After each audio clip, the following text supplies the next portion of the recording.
Hey, Homesteader family, welcome back to the journey. Just wanted to let you guys get a little bit of fireside. It is definitely too hot right now in order to have a fire, but the dogs were running around outside and having fun. This is Chubbs right here. Max didn't want to get up here, he's on the floor.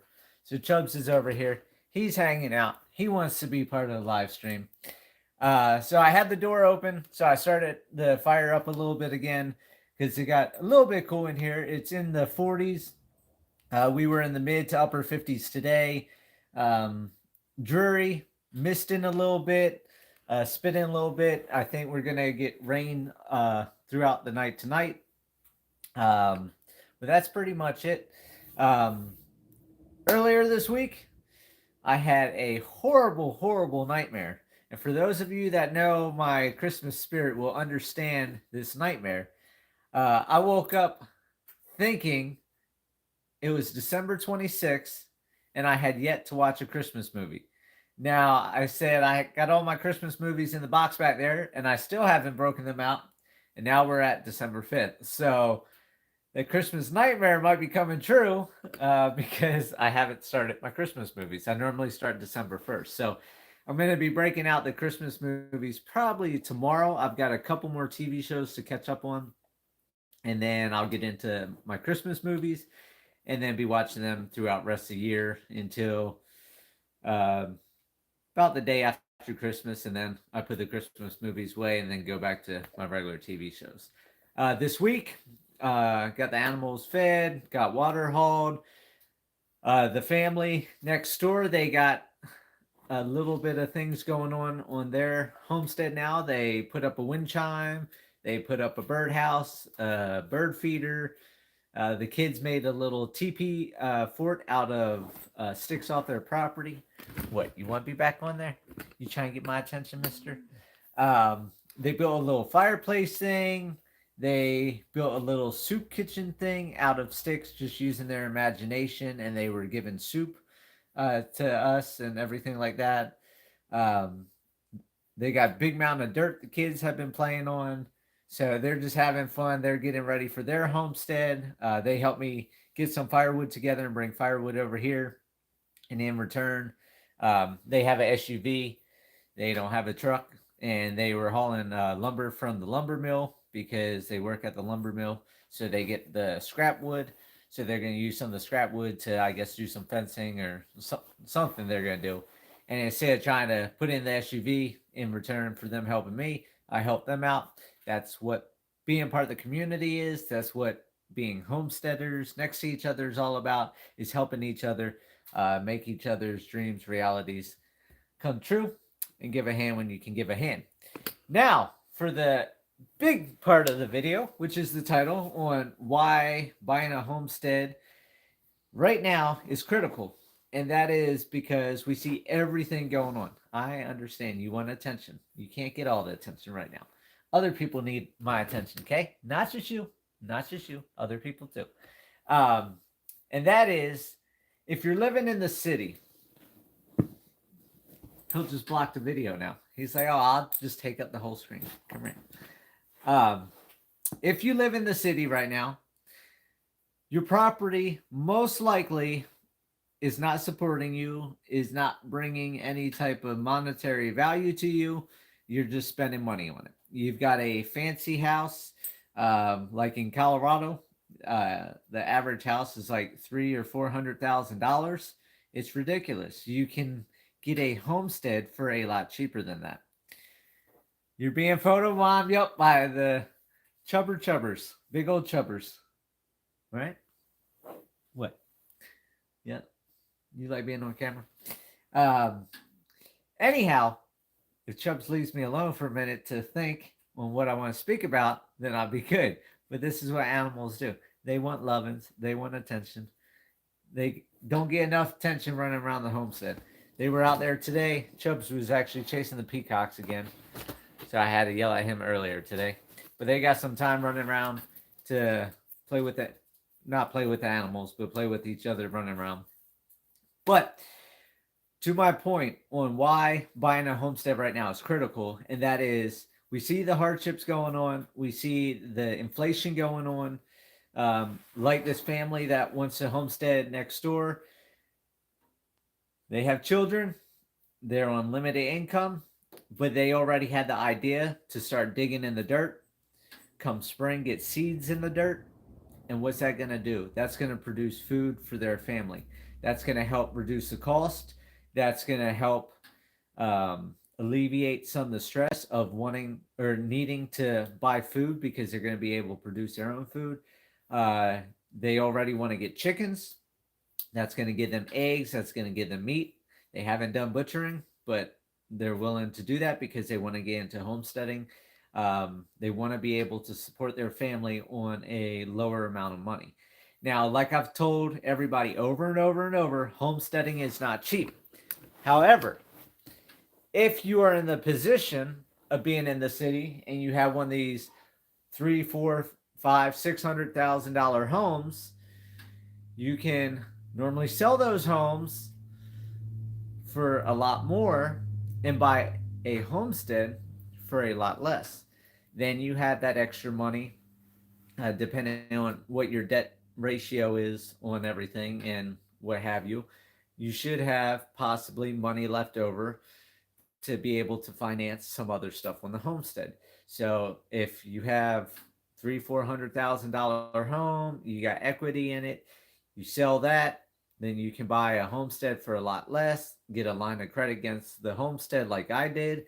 So yes, you have a mortgage still, but you'll be on a property that can benefit you. For all of you out there that are nervous about everything going on, thinking war's going to break out or the next plague is going to break out or a comet's going to hit the earth or whatever, your doomsday minds out there are telling you, prepping minds, homesteading minds are telling you, then it's better to be in the country. Or like me, I'm only 4 miles from a main highway, but I'm out on dirt roads, 2 miles down dirt roads. So I can be close to get access to get to town, close to get access to the main highway, but yet I'm far enough away. I don't have people surrounding me every acre, every half an acre, or every quarter acre like you have in towns. If you're even lucky to have a quarter acre property, most of them are 1/25 or 1/16 or so on and so forth. So you have everybody right on top of you. Another reason why buying a homestead is critical right now is because you can start feeding your family.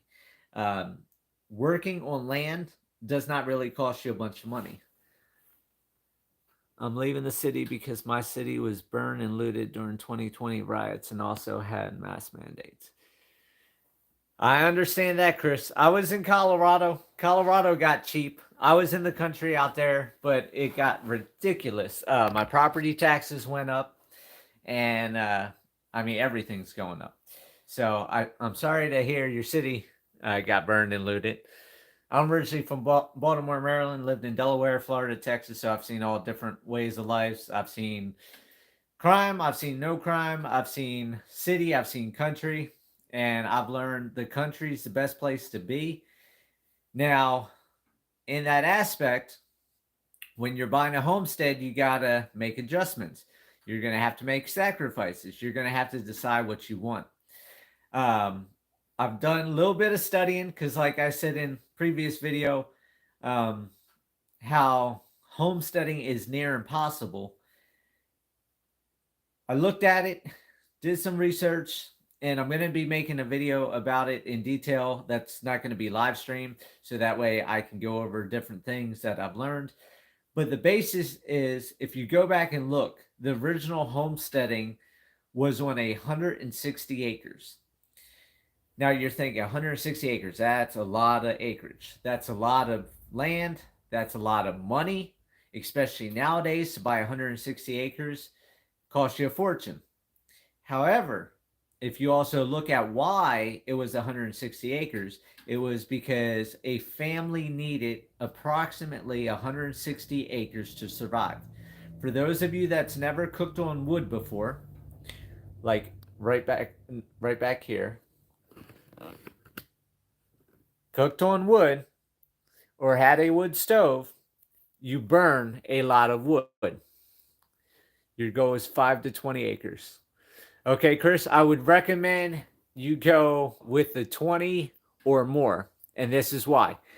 If you are going to be cooking on a wood fire, if you think, everything's going to collapse, you're going to have to survive on your land. If you get into the prepper mindset or homesteading mindset and you think everything's going bad, got to get out the city, I'm going to go get an acre of land and I'll be able to survive on that acre of land.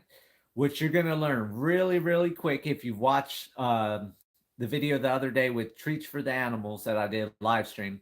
You see the animals have cleared all that land. I'm not sure exactly how many acres it is. I believe it's somewhere between like 5 to 7 acres is the pen the animals are in.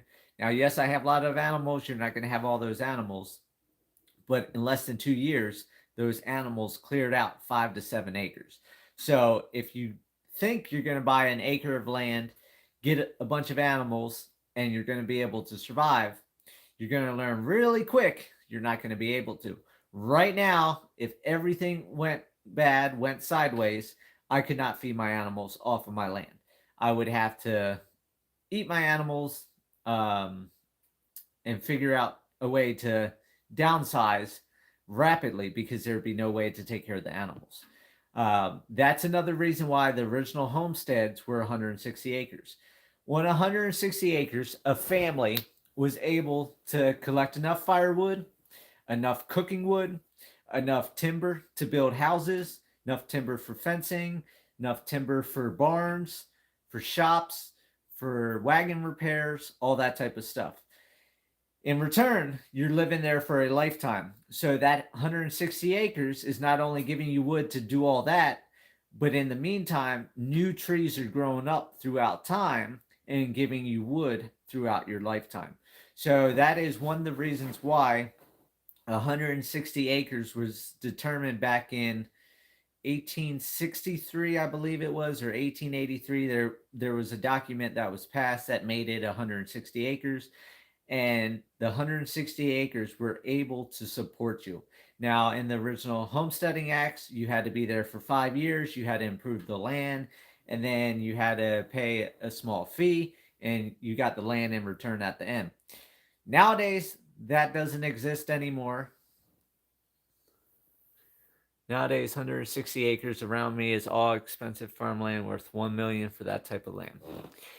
Yes. And if you're looking at improved land, Chris, you've also got to realize it's going to be worth money. Why? Because somebody's put their time, their effort, and their money into it. Another video I plan to do is why you want to buy wooded land. Now, I was going to sell my homestead, the 120 acres last year. I was going to downsize to a 40 to 60 acre homestead for the same cost as what my homestead would go for, so I didn't have to do all the work. What I am learning now is if I would have went to pasture land to farmland, there's no trees, which means no firewood, which means my wood stove here, I would be buying firewood right now. The trees are dropping acorns. Now I'm finding out I have wild plum trees. I have persimmon trees. I have walnut trees. I have all these different food sources in the woods. So I would not, if you're going to be looking at buying a homestead, which, like I said, right now is a critical time to get started. There's no better time than today. Fruit trees, if you want an orchard, when you plant a fruit tree, if you buy the big one from Home Depot for like $85 to $125 a tree, you're looking at 3 to 4 years until you get decent harvest of fruit from those trees. So think about it right now. If you don't plant that fruit tree until next year, you got 3 to 4 years. But if you plant it this year, you only had 3 to 4 years. So the sooner you do it, the quicker you have food. I found hilly rolling land to be cheaper. That's not flat. And that is also another benefit as well. A lot of people have asked me why my original 2.5 acres, why I chose the side of the mountain on a 50-degree slope. I mean, it was just steep. The reason I chose that is because that's the only thing I could afford. When I got my animals, I learned it worked as a major benefit. So when you're looking at these homesteads, hilly land is great. Then I went to the ranch. I had mountains all over the ranch on the 50 acres. It was up, it was down, it was up, it was down, all over the place. Very steep over there as well. Now I'm here in Arkansas. The 120 acres is all mountainous as well. As you've seen in some of my videos, I had the 300-foot cliffs behind where the house is going to be built. It's just a total drop off to the backside of the property. The mountainous, the cliffs, the downslope, the hilly terrain is very good for homesteading in this aspect. If you're going to have a bunch of animals like me, you can either be a lazy homesteader like me, or you can try to buy flat land and work very hard. For me, I'd rather not spend my life cleaning up feces and droppings from my animals. Nothing against the farmers, the homesteaders, everybody that does that on flat Kansas land, Nebraska land, Iowa land. I don't want to clean up feces my whole life. So on hilly, mountainous terrain, when we have heavy rains, the rains wash the land away. It's a fresh start. Every rainstorm, fresh start. Down in the one ravine on my property, I have probably 2 feet now. It's actually coming up the fence. And the forestry mulcher actually said something to me. He said, you better take care of this. That's my foot squeaking on the couch over here. I live in southeast Nebraska, very flat. Yes, I couldn't do flat land. Now that I went to Colorado, been in mountainous land, I can't do that. But down in the one ravine where my fence line is, the dirt is actually 2 feet up on the fence. It's only a 4-foot fence. And then I had the electric fence above that, so the animals haven't tried to escape. So I do have to get down there. I do have to dig that out. But it is very dark, fluffy, composted soil. And you've seen my land is very rocky out here. And that's because the feces get washed away. The hay gets washed away. Animal hair gets washed away, and that's the benefit. When you're on flat land, everything's just flat. You've got to clean it up. It doesn't go anywhere. So in this aspect, I can go down in that ravine. I can get buckets of very good composted soil. I can use that in the garden beds. And in the meantime, I can do other projects. I can do fencing. I can clear woods because I'm not spending half my day, every week, shoveling feces out of the stalls, cleaning up the paddock areas so it's not just clumping. Another reason why hilly, mountainous terrain is good when you're going to buy your homestead is the simple fact for worm load. A lot of people have issues with worms in their animals. Everybody see my animals through all these years. I do not give chemicals to my animals unless they get really bad. Howdy, Fringe Recall. How you doing tonight? Most places around here keep cows, pigs, and lots that become moonscapes. Yes, and not well but alive. Well, you got, at least you're alive. That's the start. You got to be alive, and then you work towards being well. But yes, when you have animals in paddocks and they're on flat land, they're stomping in their poop, they're laying in it, they're rolling in it, they're most likely eating food off of it, they're nosing around in it, they're licking around in it, they clean themselves, which gets it in their mouth, and that worm load continues. With the mountainous hilly terrain, all that washes away with the rain. Takes the poop, everything down. If there's no poop just sitting there in piles, the worms aren't going to be there because the worms want to be in the poop because that is their diet. That's what they eat. They eat the feces, they lay their eggs, so on and so forth. It continues. Also, if you buy a lot of land, then you can go out, you can cut pine boughs like I do. You can make pumpkin patches, which I'm going to try doing pumpkin patches this year. And the big thing is just get out of the cities and get your homestead, because right now pasture chickens are healthier than chickens in stagnant coops. And anything pastured is better than in a coop. Cattle lots, pig lots, chicken lots, you name it. Anything that's out on the land is a lot healthier for you and a lot better. And that's why I'm saying you want to get a homestead now. You want to buy land. We've already seen in some places housing is starting to drop. If you can sell your $3, $4, $5, $6, $700,000 homes now and buy an acre of land, which out here in Arkansas, like I said, you can buy wooded land and you can pay as little as roughly $2,500 right now. Some of it is $3,000, $4,000 an acre. So you've got to look at what you can do.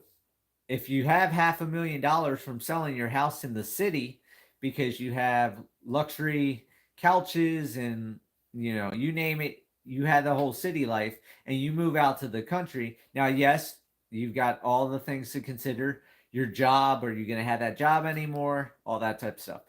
It's going to be a whole lifestyle change. So just buying the homestead is not just buying the homestead unless you are ready to make that adjustment.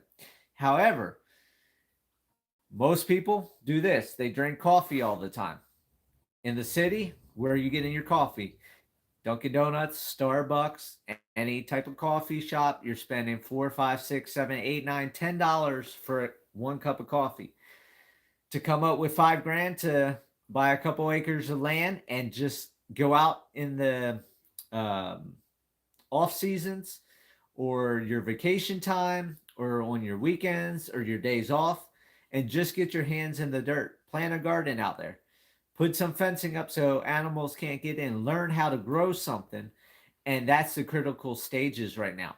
Because I remember when I was growing vegetables in my bathroom at my house I built in Colorado, and people were laughing at me that I was spending so much money between water and soil and buying the seeds and buying trays and all this stuff to grow vegetables, because you could go buy bell peppers for 25 cents. You could get 4 cobs of corn for $1.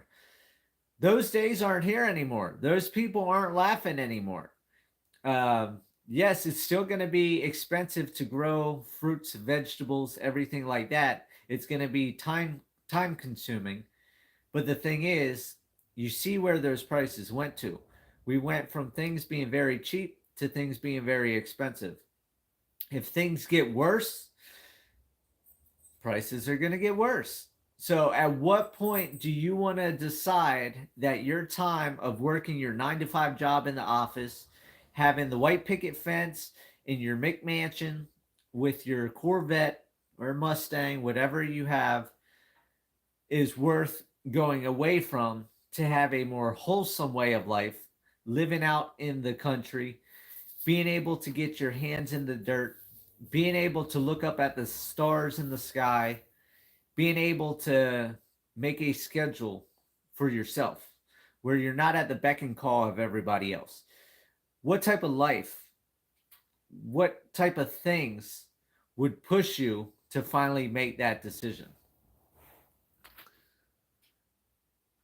Your process of selling a house for $300,000, then getting a rural property.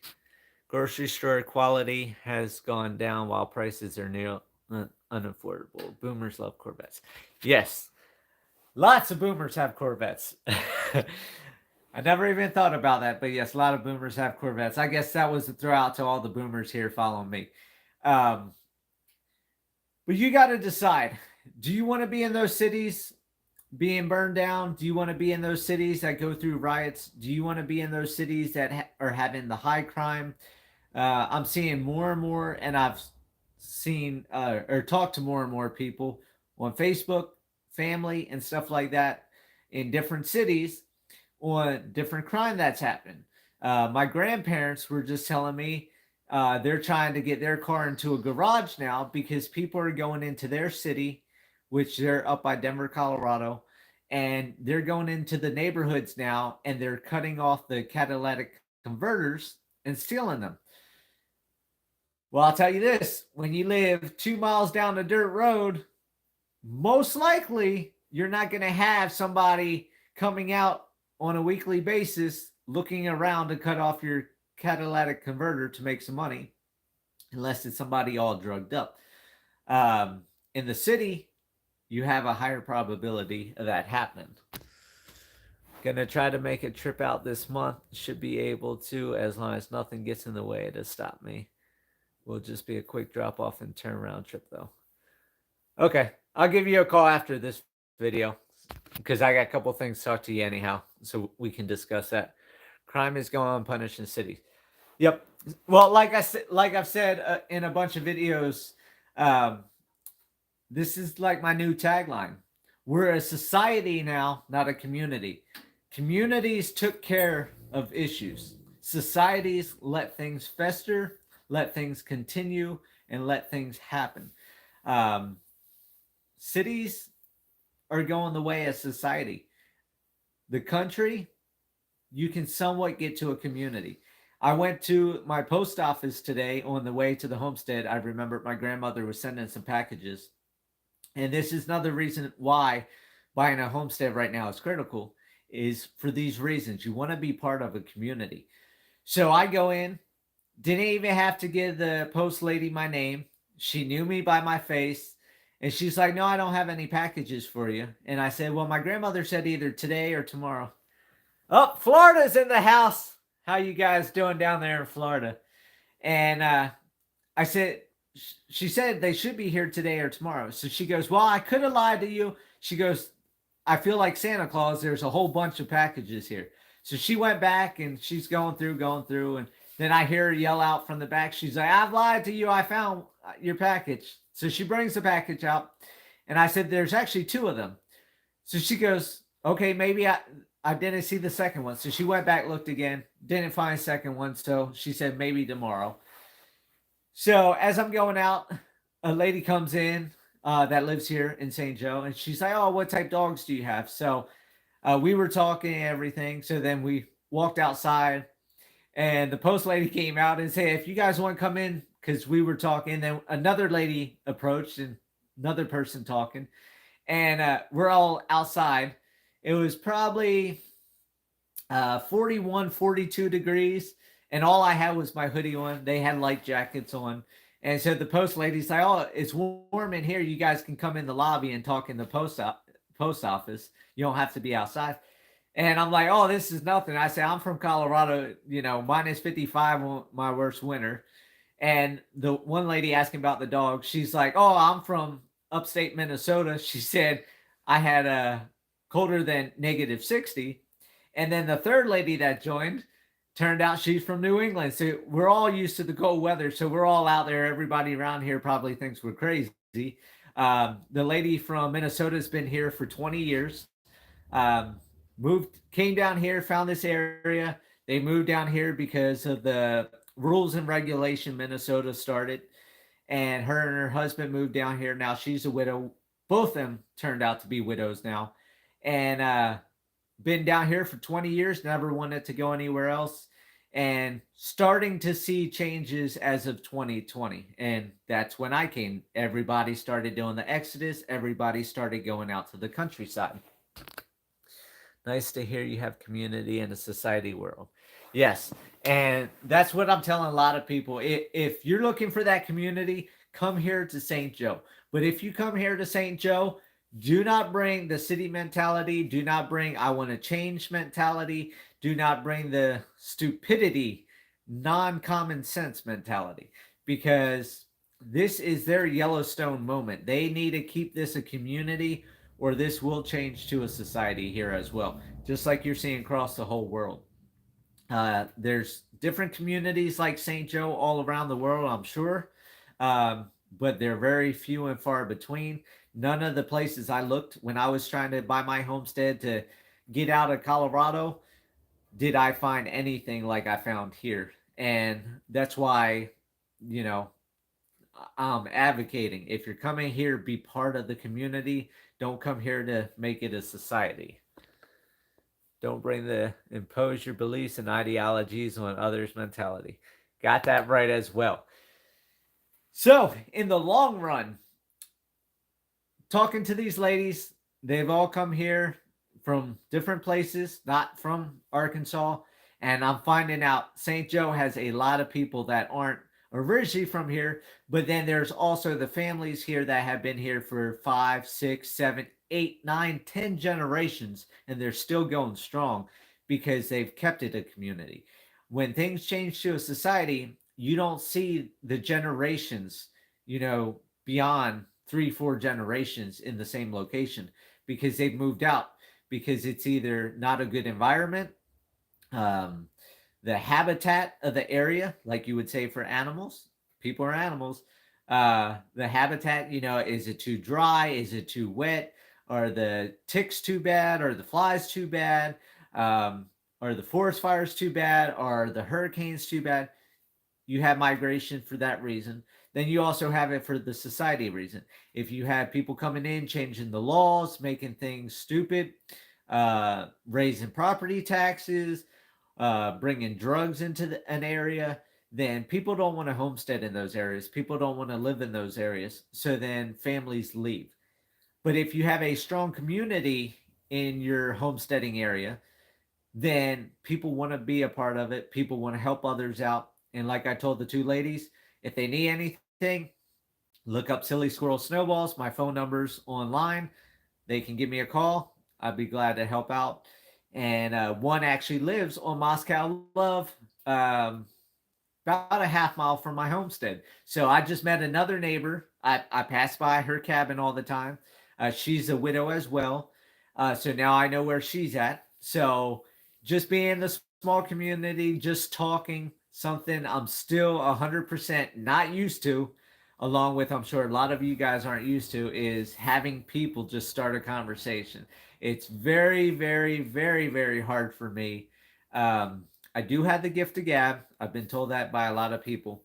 Uh, but to just strike up a conversation with a stranger, it's not in my wheelhouse because I've been in societies for so long. Even though I've been out in the country for all these years now, since 2011, I have not adapted to the conversation part of a small town where they strike up conversations. Glad to see you chatting with ladies. Ah ha ha, DT. Not ladies my age. These are a lot. They're my boomer ladies, like my boomer fellow YouTubers that follow me, that like their Corvettes and the old way of life. The problem with boomers, though, is they let society come in and change things. They should have done what my great grandfathers told me not to do, and that is change. We should not change. We should stay the way it used to be. It's a start in the right direction. Okay, boomer. I'll take that from you, DT. Um, but if, like I said, if you're in the cities, go out, buy a couple acres of land, buy an acre of land, build a greenhouse on it, try a garden. What's the worst that's going to happen? You don't have veggies to eat. It's a learning experience. If you think things are going to get worse, if you think cost is going to go up, you want a backup plan. If you're going to look at homesteading, I would highly, highly, highly recommend boomer ladies with granddaughters. Oh man, Chris, now you're going to be on DT's Christmas list. He's going to be so thankful that you're jumping on his bandwagon. Um, However, if you're going to look at homesteading, gardening is a profession. It takes a lot of knowledge to do everything correctly and do it all well. You've got that right. That's what I meant. Okay, DT, you've got a fan that is on your bandwagon trying to get me with the ladies. Um, but if you're going to homestead, I would really do your research. Like I said, I've started researching, and that's why homesteading is near impossible now, is because the original homesteads were 160 acres. I know nowadays it's very hard to buy that much. I bought 120. I'm selling 30 of it. Then my buddy's going to be on 7 acres of it. So I'm going to be down to 83 acres on my own. But that's just me. I'm not a family. So as a family, that's what 160 acres would support. So if you're going to homestead seriously, if you want to survive seriously, an acre of land, 5 acres of land is not going to do it for you.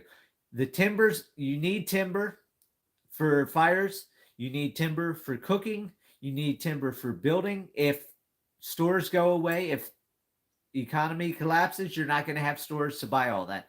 So you need timber, you need farmable land. So if you buy all wooded land, which is the cheapest that I found, it's going to be a lot of work to clear. You see how much work it is for me to clear the woods. But you can always clear land, use the timber like I'm using right now to have a fire in my stove. Then you have pasture land. So you want timberland, you want some farmland, you want water if possible. If there's not water possible on the land, if you can't afford to do a well, there's rain catchment. However, we saw in Colorado, my rain catchment at my 2.5 acre place, it was not sustainable for me and the animals. It was only sustainable for me, and that was if I skimped on my water because of the lack of water. Now here in Arkansas, on average, we get 49 inches of rain a year. We're subtropical, ton of moisture. One big rainstorm fills all my ponds. One big rainstorm, when I have a big roof system, I can do rain catchment. I've got plenty of water. So, like I said, wooded land, pasture land, water if possible. You want acreage, because all of that is going to come with acreage. On an acre land, and hunting. For those of you that hunt, I don't hunt. I have my animals. So my animals would feed me, not going out trying to get deer, bear, squirrel, whatever. That's all on my land as well. But that's why the original homesteads were 160 acres, because it gave you the woods, it gave you water, it gave you cropland, it gave you hunting land, it gave you farmable land, it gave you building sites, because you have to remember, you buy acre land, your house is going to take up how many square foot on the outside, not your inside square footage, the outside footprint takes up all that land. Then you do a barn for your animals, that takes up how much square footage of your land. You do fencing, you're going to have to be slightly in your property line, so you're going to lose how many inches all the way around your entire property that you fence, because you don't want to be right on line, because if you're a little bit over, then somebody can take you to court to move your fence, and you don't want to do that. So like with me, I always inset my fences, so I'm losing some land for the animal area, but it's a safety thing that I'll never have to move my fences.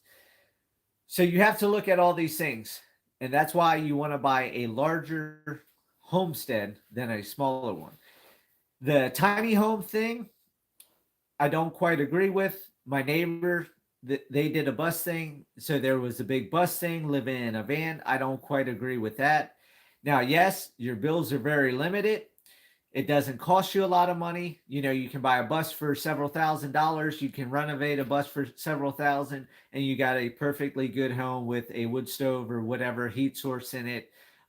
You can set up water tanks on top of it or underneath of it and then skirt the bus. You can do all that type of stuff. However, you're not going to have a huge garden. You're not going to be able to have livestock in your bus. You're not going to be able to do all these things. You're going to have land. So you put all that money into that, you might as well have a house where you have room. If you get into the prepper stuff, then you want to look at buying a homestead that will supply you with what you want for your prepper stance. Because in a bus, you only have so much storage. In a van, you only have so much storage. In a tiny home, you only have so much storage.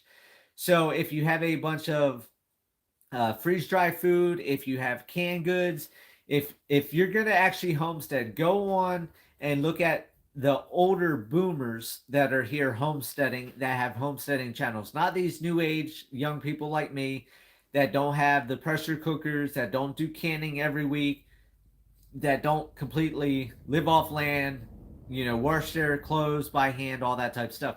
Because if you're going to homestead when society is no longer here, and it goes back to community, you need a lot of room. And a lot of people don't understand that. You can't homestead in a tiny home. You have all your canning jars, you have all the canning lids, you need the pressure cooker, you need the pots for hot water bathing, and that's just for that. That doesn't include all the space you need to put all your jars after that. And what did homesteads have back in the day? They had root cellars. Why did they have root cellars? Because they needed more space for storage. We had 400 when I grew up. 400 square feet. Deep South Homestead is a good example of someone who grows most of their own food. Okay, I haven't seen Deep South. There is one here in Arkansas. I want to say Whippoorwill Hollow or something like that. It's a lady and her husband, and their kitchen's all set up, and she brings out the clothes. I watched a few episodes of theirs. I don't watch a lot, but a lot of these older people, and especially here in Arkansas, if you want a homestead, that's another thing. Here in Arkansas, these people live on near nothing. I am in the poorest county in this state, and people survive here. How do they survive? Because they had the knowledge of what to harvest. Here they do a big morel season. It's a type of mushroom. I'm allergic to mushrooms, so I don't do that. But they go out for that. They go out dove hunting. They go out deer hunting. They go out elk hunting. They go squirrel hunting. They know how to survive. And that's another key. If you want to be a homesteader and actually go back to the old ways of living, you're going to want to go to a community like this that knows how to survive, that knows what they're doing, because that's going to be a wealth of knowledge. And another thing, if you're going to go into these communities, you better have an asset. You better either have knowledge of something they don't know. Can homestead with a tiny home if you have a large shop. Well, and that's the thing, friends. That's what I'm saying. A tiny home, you can't just do it in a tiny home. You're going to need a root cellar. You're going to need a barn. You're going to need other buildings. So it's better just to have a house that you can have a greenhouse attached to it, like an earthship, where you can grow in your house. So you're not building multiple buildings. It's all built into one. So you're not doing multiple foundations, multiple walls, everything like that. You can get everything going in one building. That will cut down your costs on having multiple foundations, multiple structures, and everything else. Plus, you're not having to put a large footprint. You have a barn, a greenhouse, and a house. You lost 3 footprints of your property. You lose that square footage of your acreage.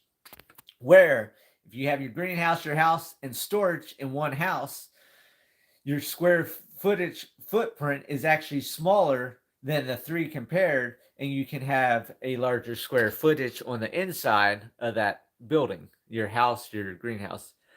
Yes, Chris, we have, if you look at Searcy County and do research, they did a trade long time ago. They sent rattlesnakes to Colorado and got elk from Colorado.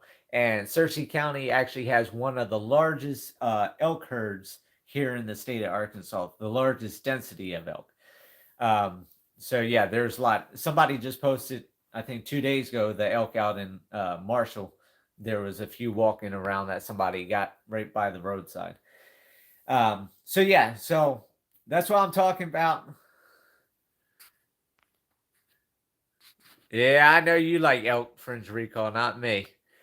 And there we go. Oh my gosh, everybody. This is a breaking moment here for today's Homesteader. I am being spammed in chat for the first time with the best adult dating site. First time in any of my live streams. So I am getting close to 3,700 subscribers. And so this is the first time I've been spammed. So this is history in the making that I was spammed. I'm going to have to go back, pull this up, and take a screenshot and post that. Yep, first spam bot. Spam City out in the country.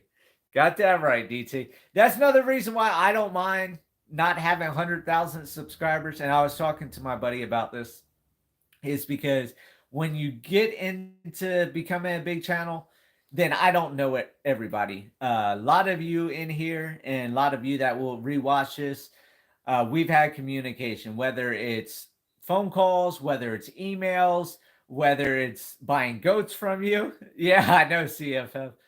Um, whether I've encouraged you to get a homestead, whether it's Facebook, whether it's text message, whatever it is, sending me letters.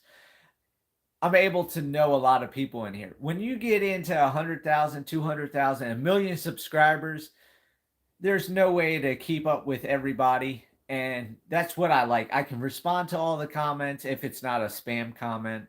I can respond to emails. Sometimes I find stuff in the spam folders because I get spam all the time on email. So sometimes they get lost.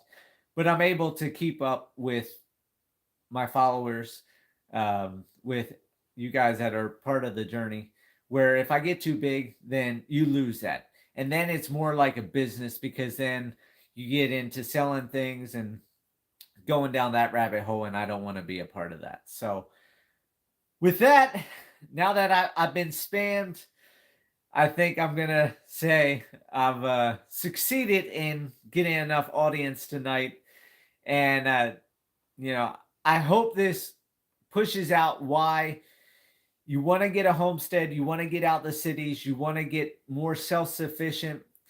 Like I said, worst case scenario, go buy an acre, stop drinking coffee for a couple months. That will give you the couple $1,000s to buy an acre of land. Go out on the weekends, go out on your days off, go out in your evenings, go out for your vacation time, put your hands in the dirt, try doing a garden, try something. Learn about what homesteaders used to do. Go out there and just build campfires. Sit by a campfire and learn how to build a fire. Most people don't even know how to build a fire anymore, let alone get a fire going rapidly if they needed it. Go out, cook on a campfire. If you're going to move out of the homestead like I did, sell my place in Colorado, and I'm actually going to be moving eventually, then I would highly recommend you buy more than 1 or 2 acres. I would buy as many acres as possible. I would say for me, myself, if I didn't have the animals, I would say try to go for 40 acres. And the reason I picked 40 is because I had the animals on 50, and that was a lot of land, 50 acres. But 40 acres for, say, a single person like myself, if I didn't have the animals, I think 40 acres would sustain me, firewood wise, produce wise. If I only had a small flock of chickens in a coop, a couple goats, not a million animals like I have, I think 40 acres would sustain one person depending on the area. If you're in the desert, 40 acres, 100 acres ain't going to sustain you. Like I said, look for wooded land. You can always add some farmland to the woodland by clearing it. Water if possible. Game if possible. If there's wildlife on there, you can always bring wildlife in by setting up feeders, by setting up food lots. But now is the time to buy the homestead. Now is the critical time to buy a homestead. Now is the time to homestead.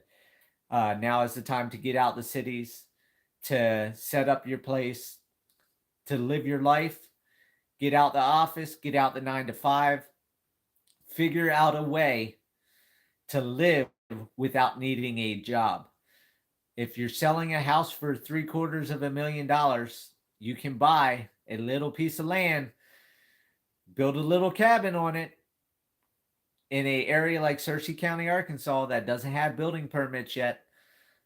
That's unrestricted land where you can do what you want. Do that now before it's too late, before these places like this don't survive, don't exist, aren't around anymore, because you can buy a piece of land for $5,000-$6,000, put a little cabin on it, be into it for less than $50,000. Buy a shed. You can buy a 40-foot shed for $15,000. You can buy the land for $5,000. There's 20 grand.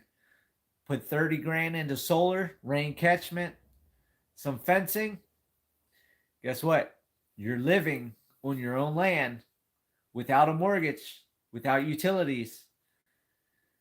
And if you sold for 500,000, 750,000, 300,000, if you have that equity, then you got money to live on. Once everything's paid for, you don't have those bills. You only have your food bill. Then you start gardening. You start getting back to homesteading. Unfortunately, we're all always going to need money. So you may have to work in the future. But if you become part of a community, you can go help people fix their fences for a couple bucks here. You can mow their lawn for a couple bucks there. You can go shovel animal feces on their flat land there and make a little bit of money to survive. And in the meantime, you've got a property paid for. You can always borrow against, do a line of credit like I did on my 120 acres, and be able to make a way to make a living without necessarily living in the city. So with that, I hope everybody has a great night. It was great chatting with everybody, including you spam botting adult dating sites out there. Thank you for being part of this journey. We all need a little bit of laughter in our life. So with that, I hope everybody has a great night, a great week. I hope this holiday season brings some excitement and joy to your life. I hope everybody took my wholesome holiday challenge and decided to throw up a little bit of Christmas lights to make everybody's life a little bit brighter, if not your own. And enjoy the rest of this year. It's almost over. It's almost time for homesteading season.